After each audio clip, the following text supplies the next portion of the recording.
And we are live. Guys, I'd like to welcome you to the Let's Talk Fishing video podcast. My name is Jay Angel, and I'm going to be your podcaster for this evening. And with me tonight, I have a guy named Kane Atwood.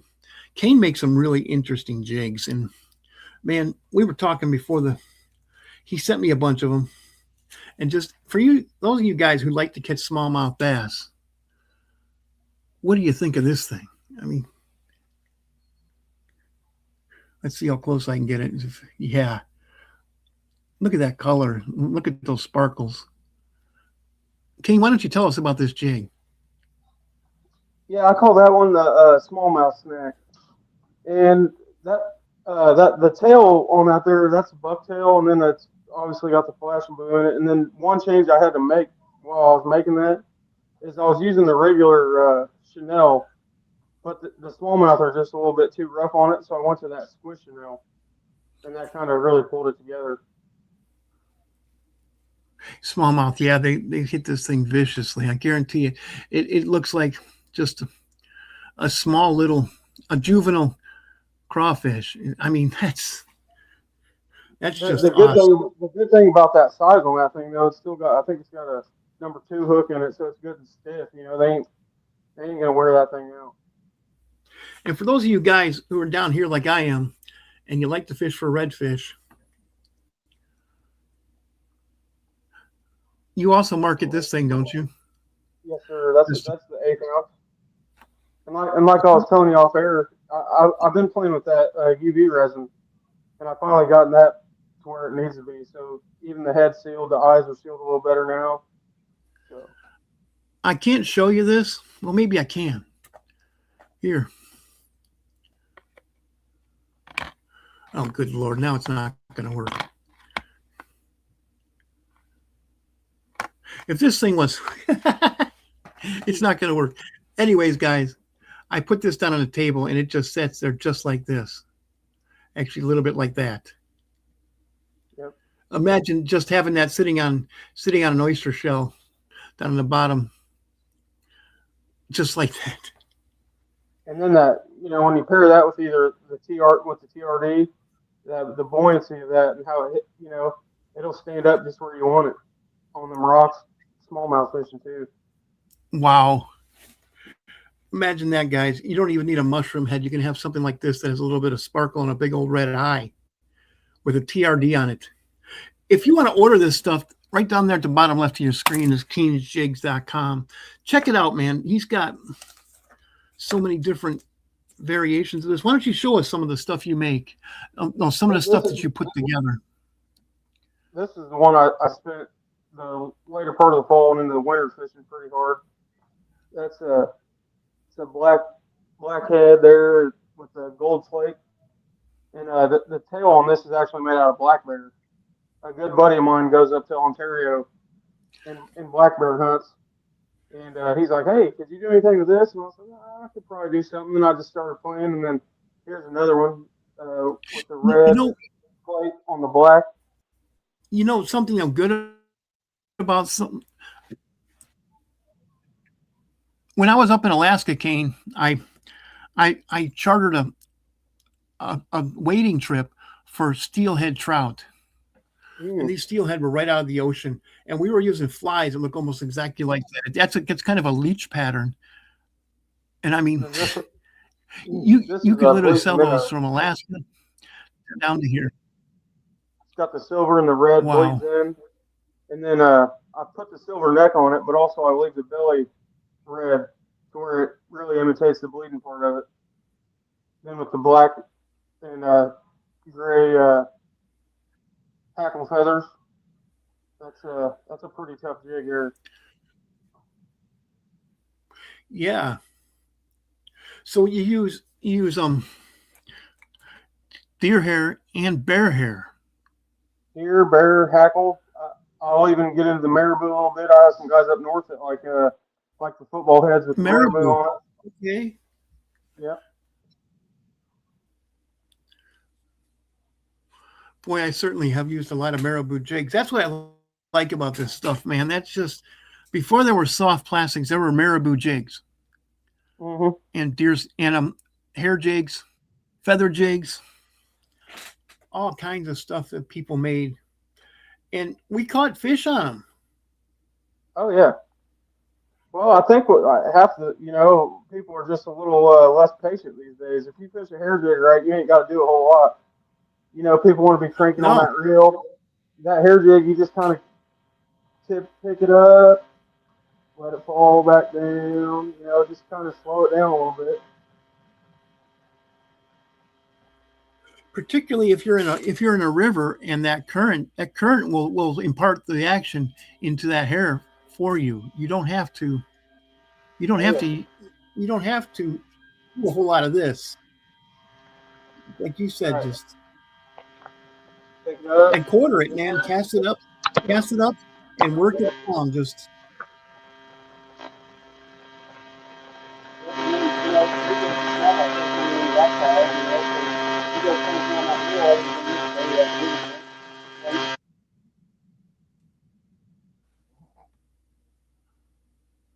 rock. okay, Kane. We seem to have lost.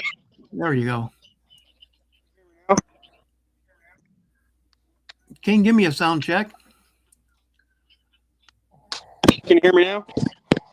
Yeah, I can hear you now. That's good. Okay. I lost. But yeah, like I was saying, second.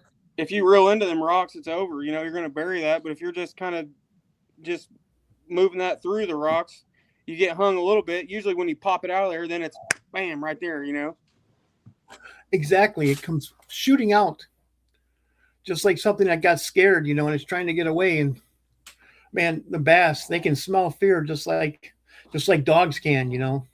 Mm-hmm. That's just awesome. You got any other jigs you want to show us? Yeah, I've been playing with this a little bit too. It's a little silver and gold pattern. Silver, and then I kind of bleed the gold in. Then I worked the silver and gold flash through it but just with the gray hackle on this one. That's a pretty good Clearwater crappie bait there. That's something else I like to tell you guys, man. Go through his catalog at canesjig.com and look, he's got a full line of crappie jigs too. And we're going to talk about smallmouth bass tonight, just because I love to fish. I miss smallmouth so much, but go through his stuff and look at what he has to offer for the crappie fishermen as well. It's a pretty exotic sucker here. I'll fish this one if the water's real muddy. But I feel just about anything with the smallmouth, you better have some gold in it. But you don't have to fish that in muddy water, because that pink was one of my favorite colors up north for crappies. Mm. Well, that was actually a smallmouth bait there, because that's in that eighth with that big hook. But yeah, I mean, I have some crappie stuff right in front of me here. Got a couple different ones. Why don't you show us some of your crappie jigs? These don't have the eyes in them yet, but that's the hitter right there. That's one of my favorites. And then then I got the disco hitter there. You got a friend there? Yep, old Delulu. But yeah, that's a orange with a gold flake in it. I'm a big fan of that one too. Oh yeah. And, got the all white one. Big fan. All white has its place. This is my favorite here, probably the turkey pink and chartreuse. Can't beat it. If I'm hungry, chartreuse, yeah. Yeah, if I'm hungry and I gotta eat. Cubby Mini Mite used to make a pink and chartreuse, and man, I probably had 60 of those. Oh yeah, those are. That's my favorite, pink and chartreuse. Here's actually another one of those crappies or those smallmouth snacks. This is more the minnow. We'll talk technique.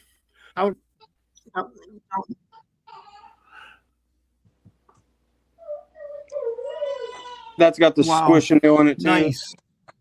Silverhead. So you like to fish the rivers of, man, for lack of a better, East Central Illinois. Yeah, that's the Kankakee River, the Kickapoo River. Vermilion, other rivers around Salt there Fork, that have smallmouth. Salt Vermilion, Fork, yeah. Salt Fork, Middle Fork. South, the salt. Okay. Wow, you're talking about all those places. Yeah, I get around pretty good. Yeah, I used to deer hunt in a park called Middle Fork and Kickapoo. Wow. Yep, that's only about When I was 20 there, minutes from me. man, when I was down there deer hunting, I can remember looking at those rivers and it's November. Guarantee I can catch smallmouth in that river today. Oh yeah, oh yeah. I'm just That's my favorite time. They get gun. left alone pretty good, and Yeah, all the people like me were in the woods, and you could just go in there and have fun. oh yeah.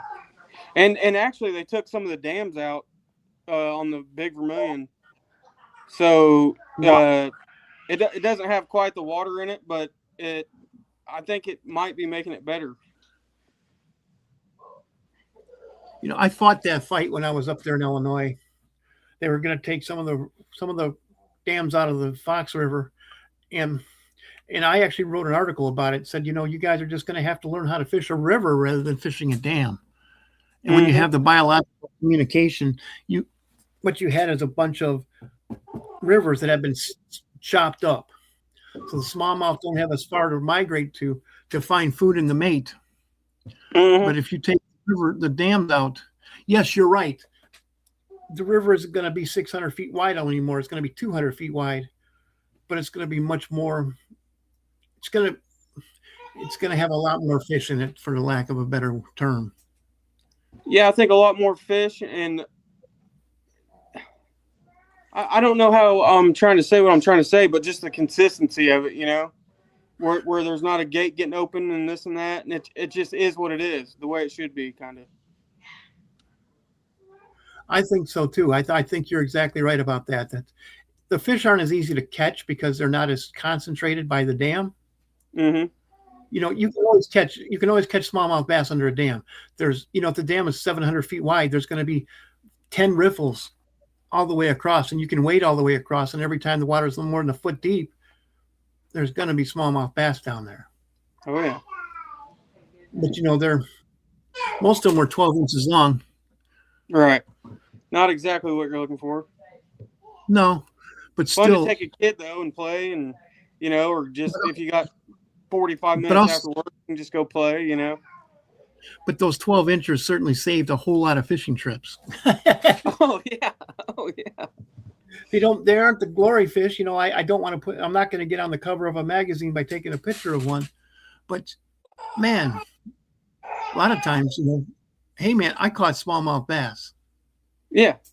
That's a special fish. And that's why I fished for smallmouth, because they were just special. Well, they're honest.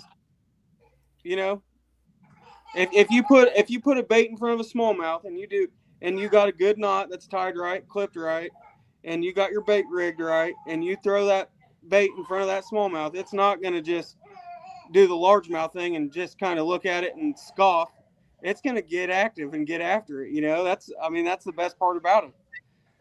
That's one thing that live scope has taught me. I've gone fishing with so many people recently who have live scope, and we were deep water cranking over brush piles. I brought it over the brush pile, and he's like, "Jay, check this out." And I looked down, and I'm like, "Are those fish following my lure?" He goes, "Yeah, you have 6 of them following your lure right now." I'm like, "Well, that kind of sucks." And yeah, we eventually caught them there, but they probably followed our lure 7 times before we caught one. That's the kind of cool thing too. You catch one and they'll follow you out. They'll follow that other one even. And they're just active fish. In the springtime, yeah, I've seen 6 or 7 of them try to pull a rattle trap out of another smallmouth's mouth. Oh yeah. That was actually on Lake St. Clair. I saw that. I had the best example of it. Mm-hmm. I've seen it other places, but that was where there were lots of them trying to grab a smallmouth, trying to grab a rattle trap. And the reason I say rattle trap because I was in the Air Force back then, and I that was pretty much all I had. Where were you at in the Air Force? Well, I started out at a guard base right on the shores of Lake St. Clair. Oh, it probably don't Then get I much moved. better. Oh yeah, but then I moved to even a better spot that was 200 miles north, right on the shore, well, about 2 miles away from Lake Huron, and we were right on a river that was a tributary of Lake Huron. So we had seasonal migrations and some of the biggest smallmouth bass you can imagine. This wasn't like I moved there in 1991. Yeah, because I got out in 93. So I moved there in 91. And I mean, I fished almost every day until the base closed in 93. And that's when I got out. But I mean, the smallmouth bass coming out of Lake Huron were just, I never measured any of them. And I just let them go right away. I never weighed any of them. I was I was a kid. I was like 2 years old, didn't have any kids yet. Just fished all the time. And with my little 5-foot long ugly stick light. Oh yeah, that's a good one. Eh? And the only time I ever changed line is when I didn't have enough line on it anymore to cast. I got a funny story about that. I used to have one of the ugly sticks, and my favorite thing to do was like my best friend's name's Bone. I said, "Hey Bone," I do it all the time. Check this out, and I touch it, and I touch it, and I touched it. And I probably had that rod for 5 or 6 years, and then finally I said, "Hey Bone, check it out. It's still got it in it." Stuck me right in my cheek. Oh yeah, that'll teach you, huh? Oh yeah. I was so proud of that thing. I never broke an ugly stick. One time one of the eyes came I did too much. Yeah, you know. That's because you abused it. Yeah. I went to the well too many times with that trick. Yeah. I had an eye come off one time because I used it so much, And you fish those little creeks, you're gonna get snagged. And if you're not getting snagged, you're not fishing where the fish are at. Right. That's just, and that's true of anywhere you fish. I guess fishing on a sand flat, you're not going to catch, or you're not going to get too many snags. But that's just the cost of doing. That's why I never buy just one of anything. Right. If I'm going to buy rattle traps, I'm going to buy $200 worth of them. And nowadays, I think you can get 6 of them for that. That ain't no kidding, ain't it? Yeah, that's just the way it is. But okay, tell me your technique. So you're going to a river. You never fished the river before. What do you look for? When I know you're probably like me. Your head's on a swivel. You're looking up. You're looking down. What do you look for? What is it? What are you going to walk to cast? Generally, I'll just try to read the water. If there's where you see the current chopping, I always try to fish that outside edge. Just right along that current. So you're looking for a current seam. Yeah. So start there, and if they're not in the seam, sometimes when it's real hot, they'll be laid up in the current. So then I'll fall back to that, and then if I'm not getting any play there, the deal. You find the grass. Maybe they're up in the grass pushing crawdads around. If not, try to go till you find a log jam or some rock. Or you find a rock. I feel like the bigger lay up in rock. I really like fishing rocks. Fish downstream of the rocks where it provides a current break. Mm-hmm. Them eddies too. If I got a good island and something still. Downstream the island have eddies. Yeah.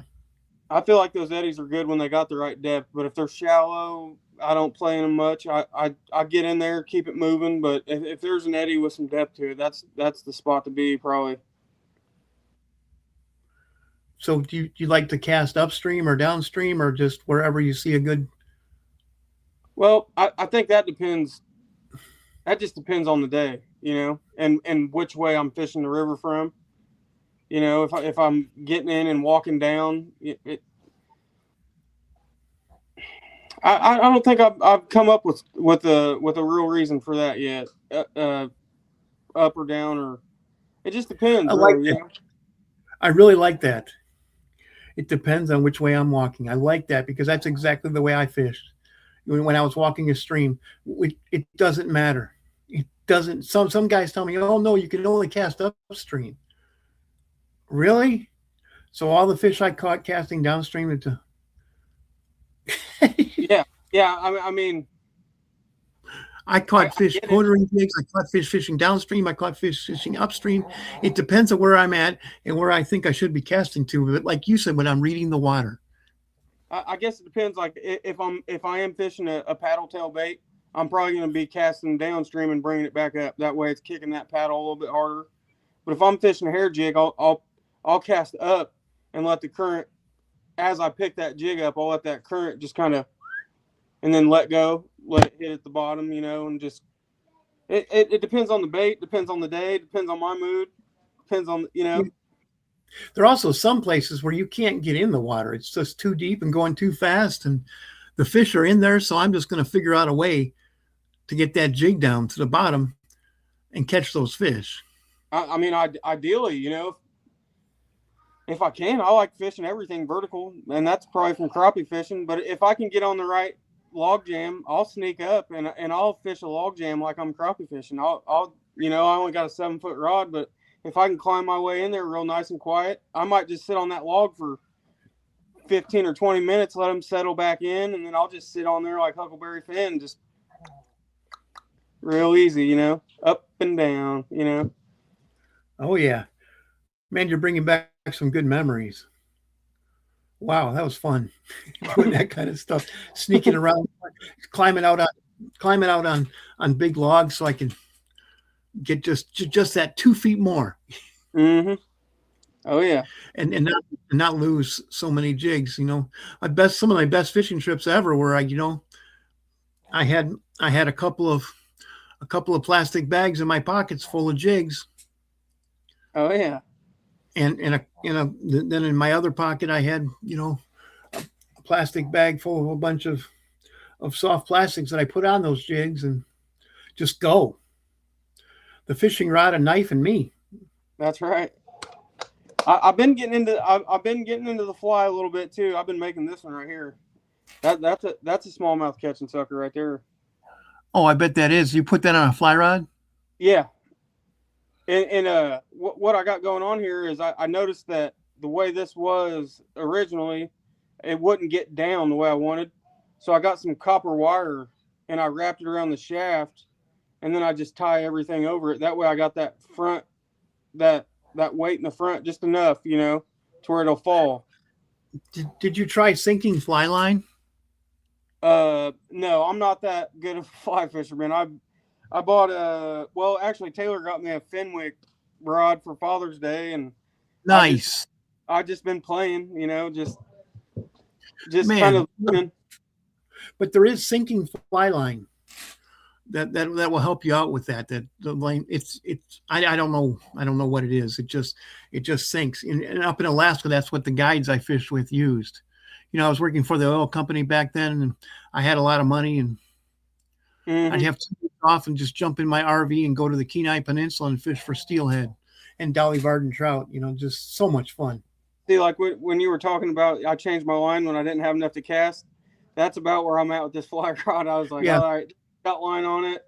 I tie my own leaders up to it, but other than that, it's like, all right, this dog hunts. It's catching them. I haven't got real into it just because I haven't really had the time. And sometimes I just really want to.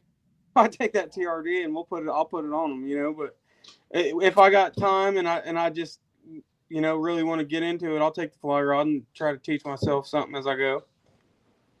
Well, I learned it by joining a fly fishing club, and I just went in there and told them I don't know how to fly fish. Could you guys help me? And they started taking me along.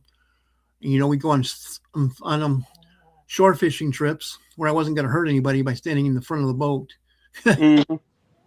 And they would teach me. And also I went out with a couple of guides, and they, one of the guys, I went over and saw him the night before, and he gave me a half-hour lesson. But, I left Alaska and I haven't picked up a fly rod since. Yeah, I don't blame you. I like the idea of it, I think, a lot more than I like the, it seems like it's a gentleman's sport. Yeah. It's so hard. It's so hard to do that with, it's just so hard to do that when you're fishing a stream like you fish, because when you're using a spinning rod, you can get a 5-foot spinning rod and just, front cast, and because the branches are right above you. So side cast, front cast, with a fly rod, you can't. Yeah. Good way to hook yourself in the back. Yeah, that's happened. I hooked myself in the ear. I hooked myself in the back, and Oh yeah. I take the fly rod when I've caught enough smallmouth in the last 3 days to kill a horse, and I'm like, what, I better take it easy on these guys and give them a shot today. So, I'm really interested in this thing that I want to show you guys this again. I thought this would be a great application for trout, but Kane tells me this is a fantastic application. Go ahead and put your Z-Man TRD on that. Z-Man and this thing will stand naturally. And just now, Mike Norris, Kane Atwood tells me to just let it sit there. Oh yeah. I am too attention deficit to let it sit there, man. I gotta be. Well, generally with that TRD, the way that I don't know what I think the salt maybe helps it with the buoyancy or what, but paired with that pill head, if you get a little bit of current, that thing probably won't even make it to where you're fishing it. A lot of times if you're in the right hole, them smallmouth are hitting that thing on the fall. And it ain't even getting it where it wants to go. That thing's just falling. And oh yeah. And sometimes even you're not even going to feel that bite because you're falling and they're going to come up and you're just going to see the line slack, and then you got to kind of give it to them. Well, that's just like wacky rigging. That's how a lot of times I never felt the bite when I was wacky rigging. Mm-hmm. Because once you feel it, you might be yes, but with something like a wacky worm, they're going to hold on to it. Mm-hmm. Particularly if you're using a small. That's why I like to use small little hooks. Particularly when I was guiding. Number one, had less likely. There was a smaller probability of me getting hooked by one of my guests. But also, if they pick it up and those guys don't feel it, they're not going to feel that small little hook in their mouth, and they have a time to set the hook. Because a lot of times I just look at them. I look at my guests and say, you know what's going on with your lure? And he said, no. I said, well, it's halfway down the throat of a bass by now. I guarantee it. Yep. They would set the hook, and then a bass would come jumping out of the water. Oh yeah. I love doing that. Just tell them, no, you do have a fish. Just set the hook. That's right. Down here it's really exciting because you're fishing probably 20 feet away from the boat, and we mostly flip. And I do a lot of flipping with wacky rigs. And you want to get it inches away from the shore, and it's only about 6 inches of water, and I work it to where then let it drop, and I hook it. When a big fish bites it, they run straight out into the deep water. Oh yeah. Get a reel like mad. Oh, never fails. Yeah, that salt is something else, ain't it, Jay? Oh, that's. I don't endorse Yum lures anymore, but the Yum Dinger with a smaller hook on it for a weightless wacky rig, that's the slowest falling wacky worm I've ever found. And I'm not sponsored by them anymore. What do you think? So pump full of salt or something, or? Well, it's full of salt, but also it has a little slit in the back of it, and a lot of people say, "Oh, that's where I'm supposed to put the hook." And no, it's not for that. I actually talked to the guy who designed it when I was working for Yum, and it just hook it wacky style. I like to skin hook them now. Nowadays I like to use the missile baits, the 48. I don't have any right here. I had to clean this up because I'm having guests. I used to have all my lures out here, and I'd have hundreds of bags of lures. But yeah, because it's a little bit different looking, and they make some different colors. And down here where I never lived in a place, any place where there's just so many people fish. It's awesome, Southern Louisiana is just a place. It's just a fishing place, man. It's just beautiful. You have any shout outs you'd like to do, Kane? You have any thank yous? I got the Illinois Fishing Expo coming up at the end of March 20th, 21st, 22nd in Peoria, Illinois at the Peoria Civic Center. And actually, coinciding with that, together is the Illinois whitetail big buck. The Big Buck Expo. Yeah, so those are coinciding together. I've spoken at that before, way back when. Yeah, back in the early 2000s. I did a seminar there. So you're going to see, there's going to be all the fishing exhibitors there, as well as the buck contest will be going on at the same time. So if you're in the area or looking for something to do in that time frame in March, that's probably the place to be for somewhere around Illinois. You're going to have a booth there. Yes, sir. Okay. Why don't you tell us? Okay, so the Illinois Sport Fishing Expo in Peoria, Illinois, and why don't you tell us the dates again? March 20th, 21st, and 22nd. Friday, Saturday, Sunday, man. Guys, go ahead and go to that. I've spoken at it before. It really was a class act. Those guys really know. They're going to have pond there this year. The trout pond. There's a bunch of stuff going on for kids. Face paint, that whole deal. I'm sure they're going to have seminars. Seminars, yep. And then also they'll be jigging the big buck for the state for that year. So that's always something cool to kind of keep an eye on. Yeah, it is. Yeah, it is. That's awesome, man. Well, I wish you the best of luck with that, Kane. So, guys, go on and go out to the Peoria Sports Show in March and check Kane Atwood in person. Go over his inventory, see if there's anything you want to buy. These black bears are going to be exclusively at that show. They're not even on my site yet. I'm holding these off for the show. And so that's kind of a reason to get. They'll be on the site eventually, I'm sure. But for now, if you want those, that's where you'll find them, is at that show. That's awesome, Kane. You know what, Kane? I'd like to thank you for taking time out of your busy schedule. I can tell you have kids. Oh, yeah. 3 of them. That's not a problem, man. It's not a problem. When I had kids and I would try to do interviews, or when my kids were young, I tried to do interviews. And I couldn't keep them. They'd be put up and pulling the doors open and running on, Daddy, Daddy, Daddy. Great. No, that's not a problem, man. I love kids. I wish my kids were still that age. No, it's something else. I'm stay in the moment and be appreciative of all that, Yeah, man, because someday your kids will have kids and you get your revenge. That's right. Hey, this kid stinks. Here, take him quick. That's right. That's right. All right. We're getting close though, so I appreciate it. Well, thank you very much. Thank you very much, Kane. I appreciate you coming on the show. And guys, man, I am so excited. Mardi Gras is over. And it's going to be time. Well, it's hard to travel in southern Louisiana during Mardi Gras because you never know where you're going to hit a parade and be stuck there for 3 hours. So I'm going to go down to the coast. I'm going to fish some trout. I'm going to catch some redfish to eat. Going to have me a great time. And oh man, you check out the jig. This thing's kind of beaten up. I've caught so many trout on it. That old shrimp. Old shrimp jig, man. Mojo Tackle Company. This is the Mojo Shrimp and Pineapple Express. I probably caught 1,000, 2,000 trout on something like this, and I've caught actually this little bitty thing, man. Look how small that is. I have caught redfish up to 38 inches long on this. You talk about a hook. That's a heavy duty hook. There ain't nothing been in that, huh?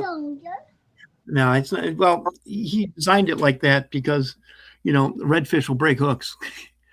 Right. You get there aren't many 30-pound reds, but you get you a 20-pound red, he will break a hook.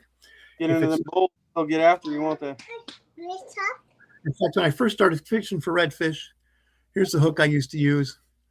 But now I use stuff much smaller than that. I don't need that. But anyways, guys, thank you very much for tuning into another episode of the Let's Talk Fishing podcast. Again, my name is Jay Angel. I'm your podcaster and the producer of Let's Talk Fishing with Kane Atwood of Kane's Jigs. Man, Kane, stick around for a couple minutes. I'd like to talk to you after the podcast. With that, I'm going to end it. Just get out fishing, guys. Get out fishing.